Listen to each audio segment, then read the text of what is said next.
सबका स्वागत है। चलिए, सास बहू और सेंसेक्स की तैयारी। थर्सडे है। मदद करने के लिए कोलकाता से ओम कैपिटल के श्री राजेश अग्रवाल साहब आपको आपकी कहीं नई जगह दिख रही है आज तो। राजेश सर कहाँ पहुंच गए? ऑफिस में ही हूँ। उस रूम में कोई मीटिंग चल रही है तो फिर जल्दीबाजी में मुझे यहाँ बैठा। नहीं, ये भी अच्छा लग रहा है। फॉर अ चेंज अच्छा लग रहा है ये बैकड्रॉप। अच्छा, राजेश सर से आगे बातचीत, आप लोग की क्वेरी सॉल्व करेंगे। क्विकली दिखा देता हूं कैसे हम तक, सास बहू और सेंसेक्स की टीम तक रीच आउट करना है। वो व्हाट्सएप नंबर, वो ईमेल आईडी सब आपकी स्क्रीन पर आ जाएंगे। और पहले ऑन द शो किन स्टॉक्स पे हम बातचीत करने जा रहे हैं। एक एग्जॉस्टिव लिस्ट है, पर आमतौर पे कोशिश होती है पूरी लिस्ट कंप्लीट कर लें। राजेश सर आए और रिलायंस पे चर्चा ना हो। रिलायंस है, टाटा स्टील है, Edelweiss Financials, K Fintech, plate flip करिएगा, InterGlobe Aviation, Urban Company, Mahindra and Mahindra, इन सब पे बातचीत करने की कोशिश होगी। हाँ, नीचे आवाज की अभी असीम जो एक्सक्लूसिव लेकर आए थे, उसके बाद नेल्को का स्टॉक एक समय तो मेरे ख्याल से 9-10% मजबूत था, अभी भी 7-8% की बढ़िया मजबूती के साथ उस आवाज की एक्सक्लूसिव पे नेल्को, NELCO, नेल्को रिएक्ट करता हुआ मार्केट स्क्रीन पर 1/3% उछाल के साथ 25,400 के ऊपर कर गए थे हम। 25,300 के ऊपर, आज 400 की बारी। 82-80 पॉइंट बढ़त के साथ ट्रेड हो रहा है। हालांकि दायरा बहुत सीमित है, नीचे कल जैसे ही है। शुरुआत अच्छी हुई थी कल, तो फिर भी शुरुआत में थोड़ा सा मूव आया था, उसके बाद हाई लेवल्स पे कंसोलिडेट हो रहे थे। आज जहां खुले मोटा मोटी उसी जोन्स के आसपास बेहद सीमित दायरे में, दायरा कैलकुलेट करूं तो ये 50 पॉइंट भी नहीं बैठता। ये जो पूरा बैंड दिख रहा है सुबह से आपको, 50 पॉइंट का बैंड है जिसमें भारतीय बाजार घूमते हुए। बढ़िया है, कोई दिक्कत नहीं। हाई लेवल्स पे कंसोलिडेट होना कोई दिक्कत की बात नहीं। बाजार की दो सबसे इंपॉर्टेंट हैवीवेट पॉकेट्स, आज इंडिकेशंस थे आईटी अच्छा करेगा, आईटी इंडेक्स रेंज पर आएगा, बढ़िया मूव्स दिखा रहा है। दूसरा इंडिकेशन था पिछले कुछ दिनों के मोमेंटम के बाद बैंक सपोर्टिव रहेंगे, बैंक स्क्रीन पर आएंगे। आईटी 0.25%, बैंक्स 0.5% बढ़त के साथ, और निफ्टी 1/3% उछाल। ये दोनों हैवीवेट पॉकेट्स आउट परफॉर्म कर रही हैं।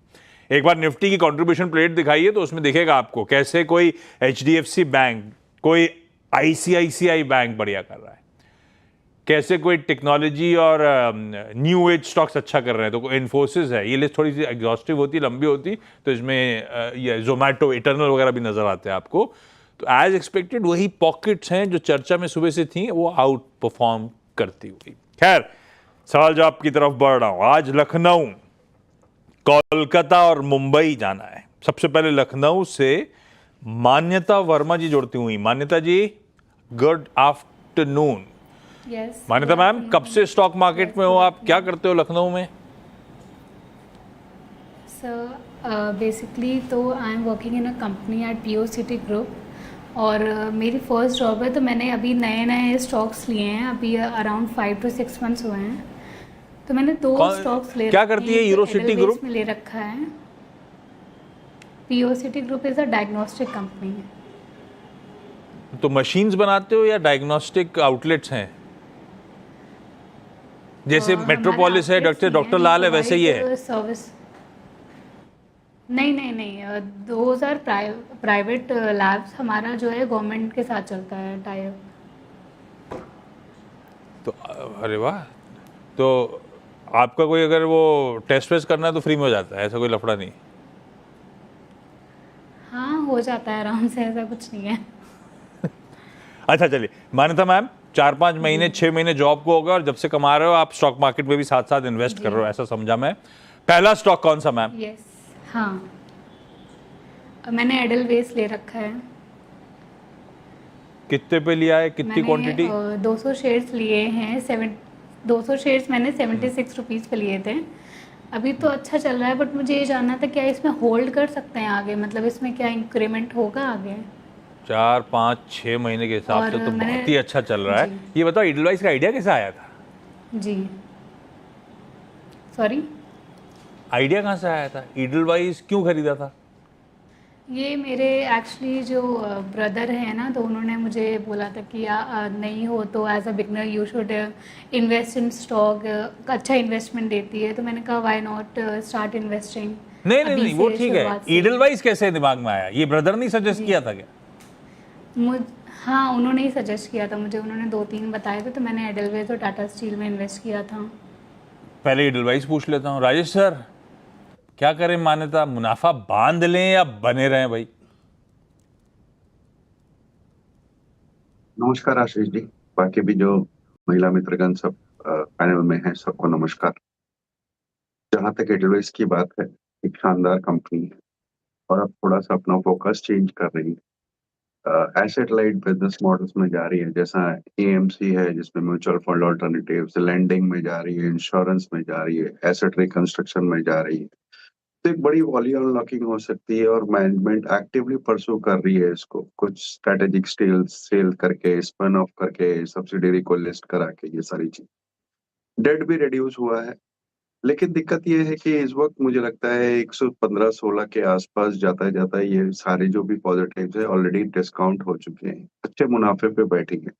अगर पूरा नहीं तो इन्हें पार्शियल प्रॉफिट बुक करना चाहिए। पार्शियल से मेरा मतलब है कि जैसे आपके पास 200 शेयर है, तो 100 में आप मुनाफा वसूल कर लें, तो बाकी के 100 में क्या होगी, आपकी कॉस्टिंग बहुत कम हो जाएगी। ब्रदर ने स्टॉक तो बढ़िया सुझाया था। ईडलवाइस होल्ड करिए भाई। कोलकाता से पोलोमी चौधरी जी जुड़ती हुई। नमस्ते। हाय पोलोमी मैम। पोलोमी मैम, कैसा कर रहा है पोर्टफोलियो? जी ठीक ठाक कर रहा है, कुछ में बहुत लॉस है, कुछ सही है, सही जा रहा है। जो सही जा रहा है उसमें बहुत सही नहीं जा रहा है, बस सही जा रहा है, और लॉस वाला बहुत लॉस जा नहीं रहा नहीं, है। जो सही जा रहा है वो बहुत अच्छा जा रहा है, और जो लॉस में है वो काफी लॉस में है। दोनों तरफ आए अब बाएं, खतरनाक हो गया मामला। जी जी। पोलोमी मैम, पहला सवाल कौन सा?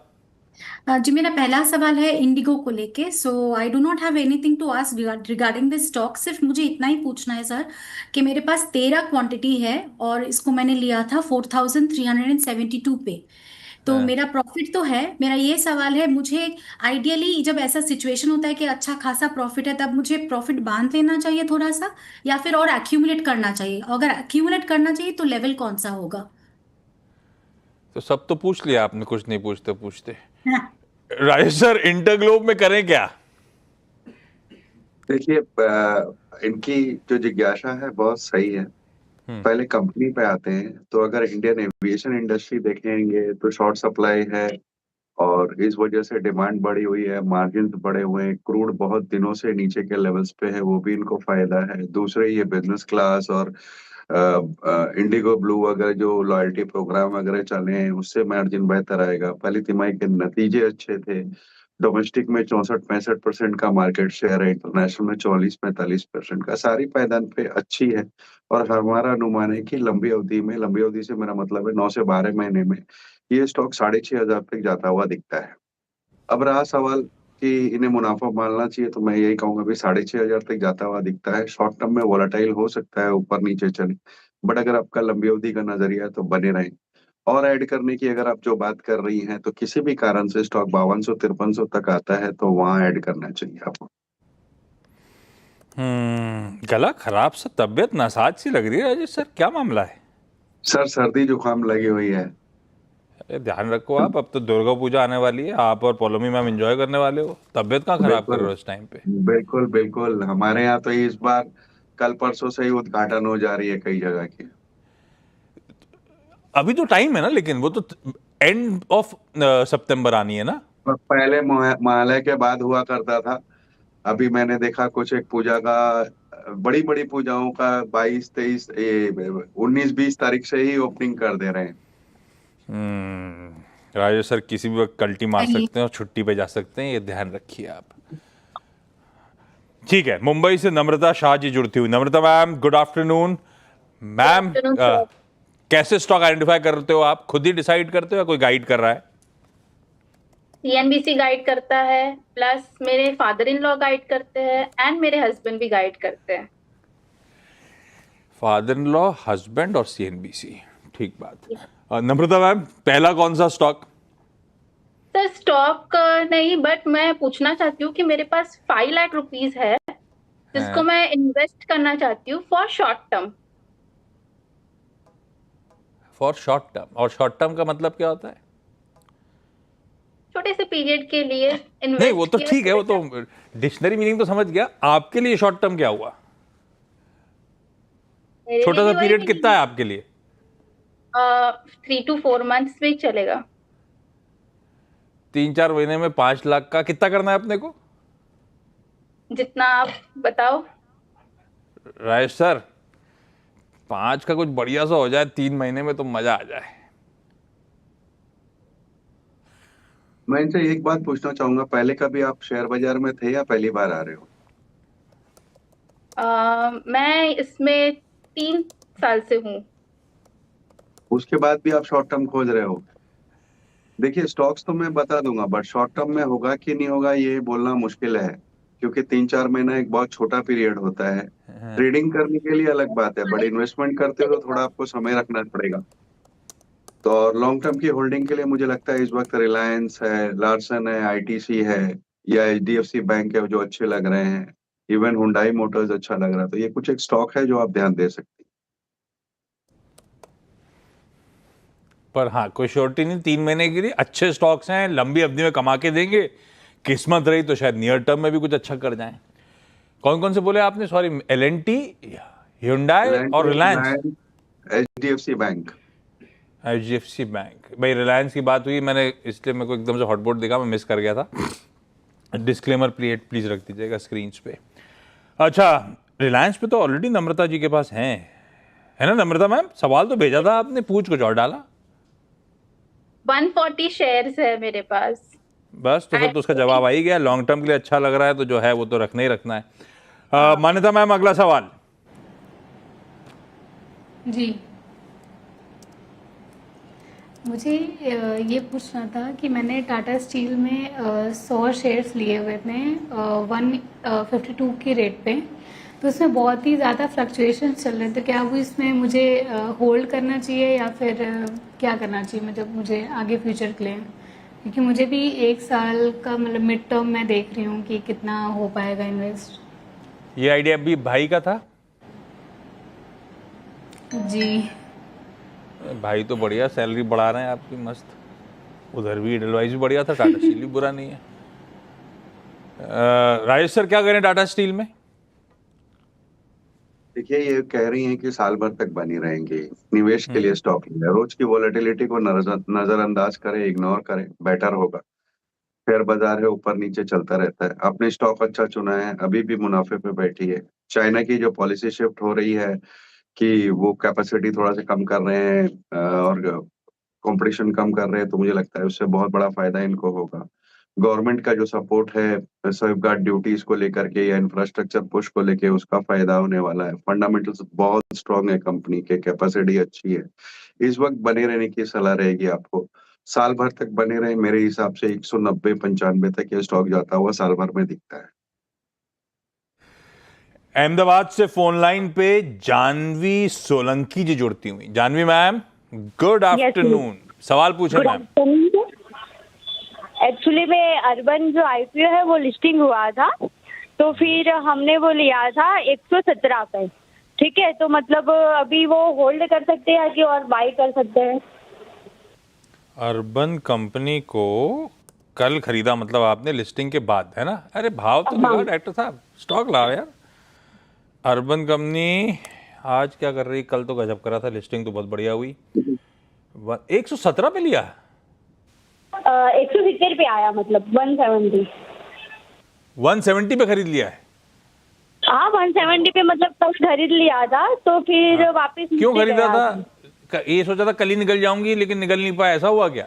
हाँ हाँ, कल सोचा था कि ऊपर जाएगा तो फिर मैं निकल जाऊंगी, पर नहीं निकल बेचारा पाई। 60% तो ऊपर गया था, आपने उसके ऊपर खरीद लिया कि और ऊपर जाएगा, मामला गड़बड़ा गया। अब एकदम, अब तो 170 का माल रखा हुआ है। राजेश सर, वैसे अभी अच्छा रखा आईपीओ, हुआ है। अच्छी लिस्टिंग हुई, एट 170 समीकरण बैठ कैसे रहे? अब मैं फंस गया हूं, निकल जाऊं क्या, छोड़ूं?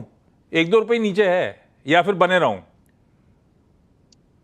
देखिए, अगर कंपनी की बात की जाए तो मुझे याद है अपने केवाईसी में भी इसकी बात करी थी, और आज भी मैं कह रहा हूँ कि कंपनी ने FY25 में बहुत अच्छी ग्रोथ दिखाई थी। बॉटम लाइन 240 करोड़ आई थी, बट वो दूसरे कारणों से आई थी। फुल स्टैक प्लेटफॉर्म कंपनी है जिसमें होम एंड ब्यूटी सर्विसेज देती है और करीब-करीब 51 शहर में और विदेशों में भी सिंगापुर, सऊदी अरेबिया जैसे शहरों में फैली हुई है। 14.6 लाख मिलियन कस्टमर्स हैं इनके और रिटेल में बहुत अच्छी बढ़त बनी हुई है। ब्रांड भी बहुत अच्छा है, लेकिन अब वैल्यूएशन आप देखो, पहली तिमाही में सिर्फ 5 पैसे की अर्निंग आई थी। आज की डेट में 25,000 करोड़ के आसपास का मार्केट कैप हो गया है। 3 डिजिट से ऊपर पी है। किसी भी लिहाज से वैल्यूएशन कंफर्ट नहीं दे रहे हैं। तो इस वक्त इन्हें सिर्फ ₹1.5-2 का लॉस हो रहा है। हो सकता है कि बाजार के कारणों से ये ऊपर नीचे हो जाए, बट रिस्क फ्री एडवाइस तो निकल ये जाए। होगी कि यहाँ से निकलना चाहिए।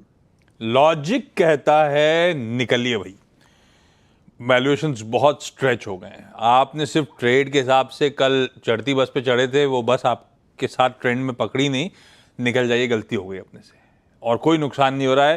थोड़ा और दलाली मिला के कुछ मिनिस्क्यूल सा लॉस है, उस जो भी है उसको देख के एग्जिट करिए। वैसे अर्बन कंपनी ज़्यादा है, ऐसे में देख रहा था श्रृंगार हाउस ऑफ मंगलसूत्रा दूसरी लिस्टिंग कल ठीक था, डिसेंट लिस्टिंग थी 10-15% ऊपर वाली, आज 4-5% और चढ़ गया है वो स्टॉक।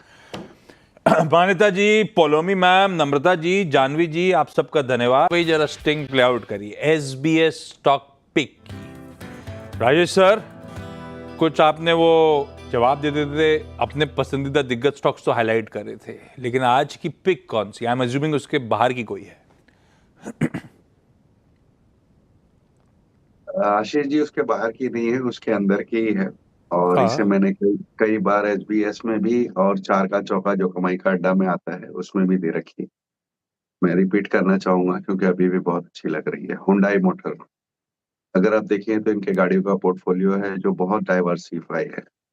एंट्री लेवल से लेकर के प्रीमियम गाड़ी तक सारी इसमें है। कैपेसिटी एक्सपेंशन कर रहे हैं और एक्सपोर्ट मार्केट को बहुत एग्रेसिवली टारगेट कर रहे हैं। जनरल मोटर का तालेगांव का प्लांट इन्होंने ले लिया, जिससे इनकी कैपेसिटी 8 लाख से 10.7 लाख हो जाएगी FY29 तक।